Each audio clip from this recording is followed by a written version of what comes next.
Watch where you step is good advice. Watch where you stand is even better. Where do you stand? 10 toes down.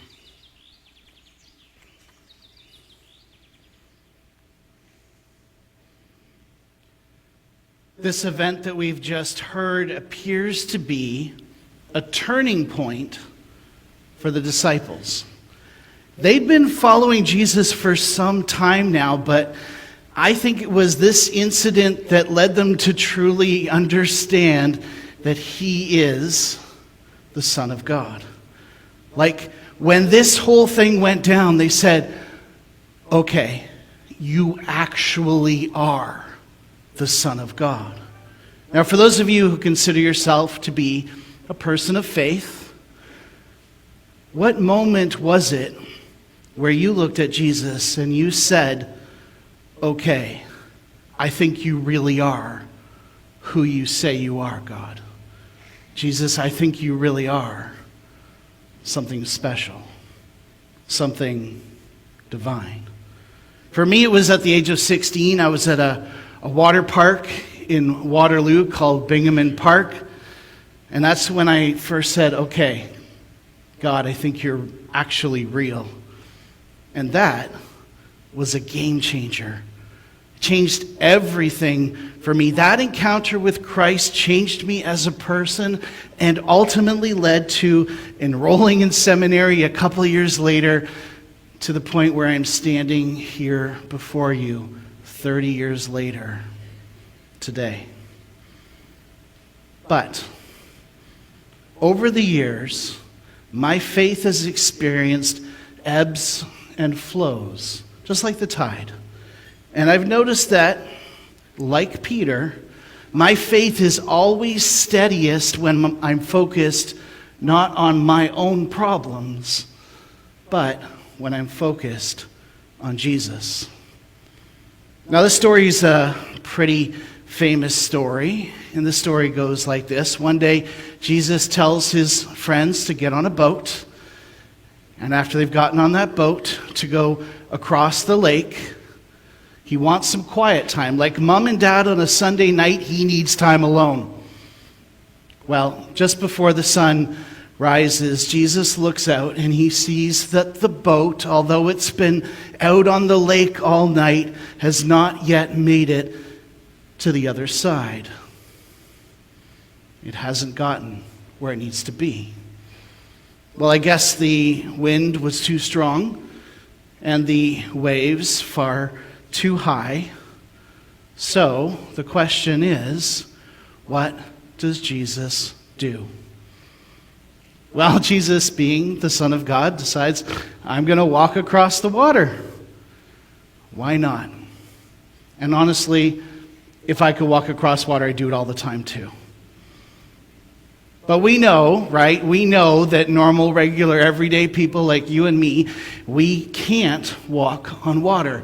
That defies the basic laws of physics. You see, the weight of the small human foot pressing down on a very tiny portion of water is just simply too much for the surface tension of the water to support. But did you know that there are actually a number of creatures that can walk on water? You may have heard of one of these guys, the basilisk lizard. It's one of the few animals that can actually walk on water. Well, it doesn't so much walk on water as it runs on water. This eye-opening behavior is usually done to escape a predator when he's in trouble. Basilisk lizards have been known to run as fast as 5 feet per second on the water's surface. And this amazing feat can be accomplished thanks to their long toes, which are webbed, connected with skin. This allows them to hit the water feet first with so much force that they actually create a pocket of air as they run on water. And then there's this guy, the pygmy gecko. The pygmy gecko is pretty famous for the fact that it doesn't ever close its eyes. It's completely unblinking. And it's a tiny, tiny little creature that lives deep in the tropical forests of South America. And these tiny little nocturnal carnivores skim the water's surface by employing pretty much the same scientific principle that basilisk lizards do. They run so quickly that they form air pockets under their feet to keep them afloat. And finally, I'm sure you've seen one of these guys before, if only in picture. It is called a water strider. These lighter than a feather insects glide and stride on the surface of the water thanks to a layer of hair that covers the entire bug. These tiny hairs trap a layer of air around their legs, and it keeps them from breaking through the surface tension of the water. And they actually use their many legs, some to keep them on the water, like skis, and others to paddle. Yeah, pretty cool, also kind of gross. Cool bugs, though. There are a number of creatures that can walk on water, but unfortunately, as we have said, you and I, we would sink like a stone. So, right away, when the disciples see Jesus walking on the water, they start naturally to freak out. "It's a ghost," they shout. And they cower in fear, trembling in the boat as this creature appears out of the darkness against the backdrop of the rising sun. But Jesus tells them to calm down. He says, "It's just me. Don't be afraid." Well, the disciples aren't completely convinced. "If it really is you," Peter shouts over the waves, "tell me to come out on the water and join you on the lake." "Well, come on out," Jesus says. "The water is fine." Now, this is a place where Peter has to make a huge decision. Do I get out of the boat or not? Quite simply, Peter has to decide whether or not he can trust Jesus with his life. And I'd bet my life that at least some of you are in that very situation today. The question is, do you have the courage to get out of the boat?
Your grace abounds in deepest waters.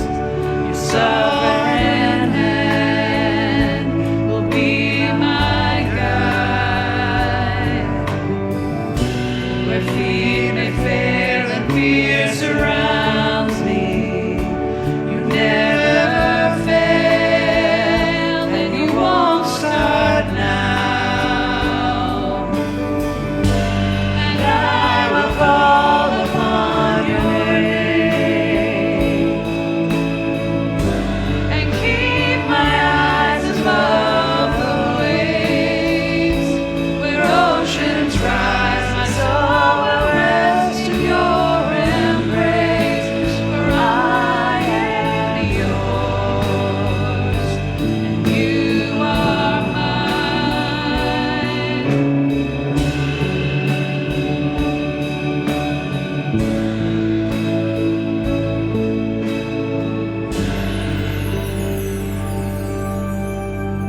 now ask the ushers to come forward to receive the offering.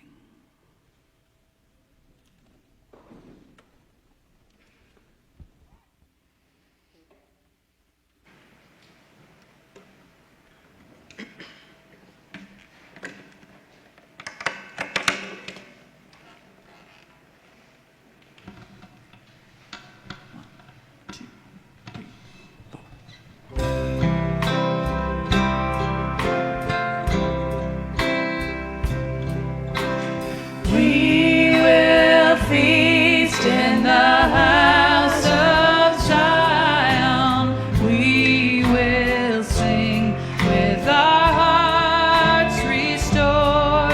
He has done great things. We will say together, we will feast and weep no more.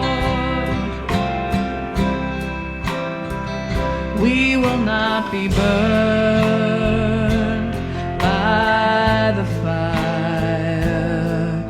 He is the Lord our God. We are not consumed by the flood. Upheld, protected, gathered up. We will feast in the house of Zion. We will sing with our hearts restored. He has done great things. We will say together, we will feast and weep no more.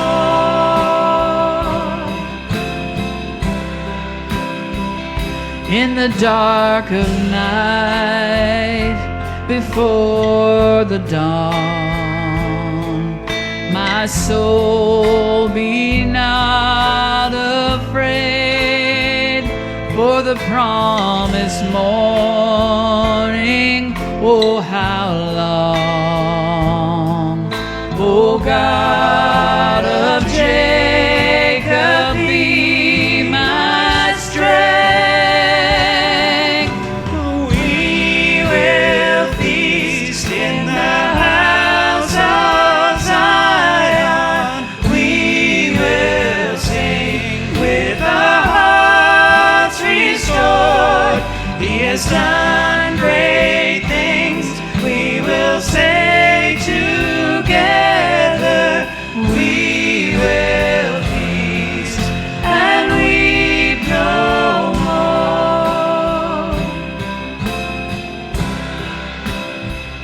Every vow we've broken and betrayed, you are the faithful one, and from the garden to the grave, bind us together, bring shalom. We will feast in the house of Zion. We will sing with our hearts restored. He has done great things. We will say together, we will feast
You know, kids and big kids, you've done so well so far. But I don't know about you, but I'm feeling a little bit wiggly. Why don't we stand up, greet the people around you, whether with a handshake or a high five or a fist bump, whatever makes you comfortable. Stand up, greet the people around you, welcome them to church this morning, and get those wiggles out for a minute.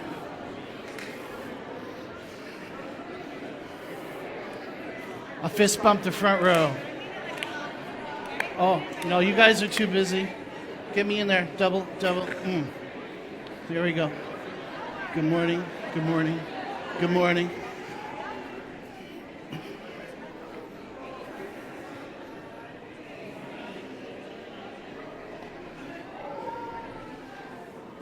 All right, you can have a seat whenever you're ready.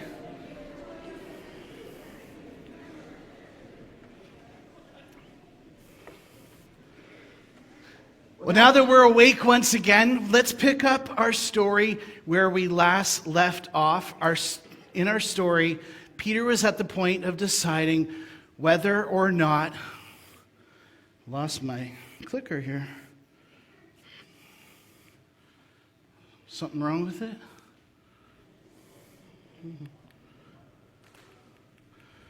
Oh boy. Okay, well, guess we're going without PowerPoint. Oh! Hey, there we go. I don't know. Someone prayed out there and now it's working. All right. When we last left off our story, and I can go back. Watch this. Get back in the boat, Peter. Peter was at the point of deciding, we gave it away, now you know, whether he can trust Jesus with his life or not. And he does. He climbs out of the boat. Everything at first seems to be going great, but then you know what happens when you get out of the boat and you take those first steps in faith. After a while, you look around and you see the problems, you see the trials, you see the tribulations. In Peter's case, the trials and tribulations were the great waves and the wind and the fact that people don't normally walk on water. He took his eyes off Jesus, and he began to sink as his faith begins to waver. Well, I think that Matthew tells us this story because he wants to remind us all, every single one of us, that with faith, even on a stormy sea, you can stand firm because you are not alone. But when our doubts and our fears pile on top of us, they weigh us down. And they threaten to pull us under. Well, I have a little presentation for you. They're going to switch camera angles so you can see. Here I have 2 eggs. There we go. I'm going to stand over here for a second. Here I have 2 eggs. They look exactly the same, but here's the thing. One egg is filled with doubt, and the other egg is filled with faith. And the egg that is filled with doubt does exactly what you would expect an egg to do. It sinks. But the egg that's filled with faith is much lighter than the egg that is filled with doubt. And if all goes well,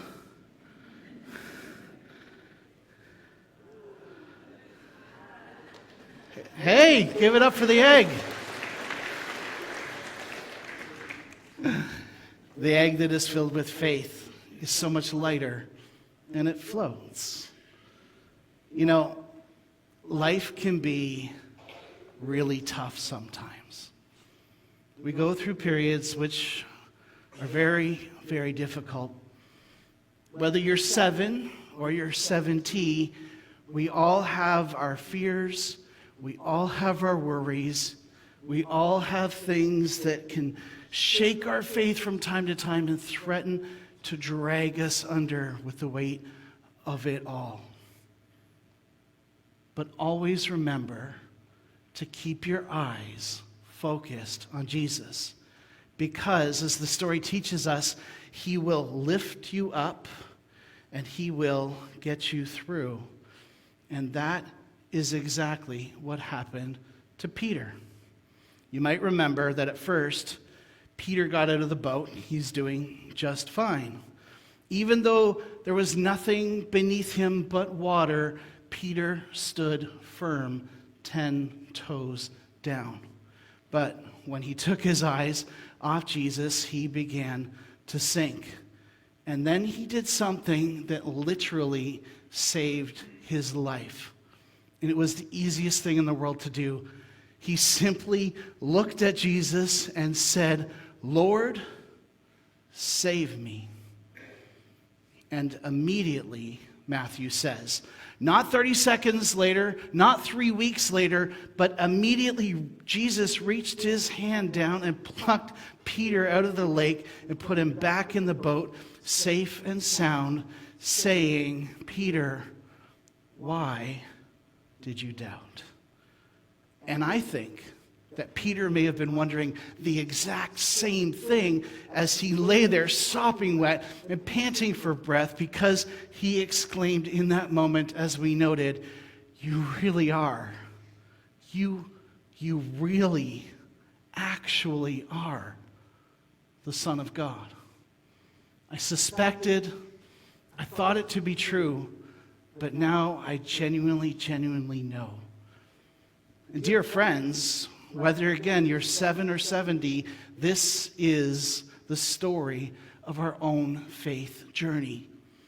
Sometimes we may worry, and sometimes we may doubt, but he is always close at hand.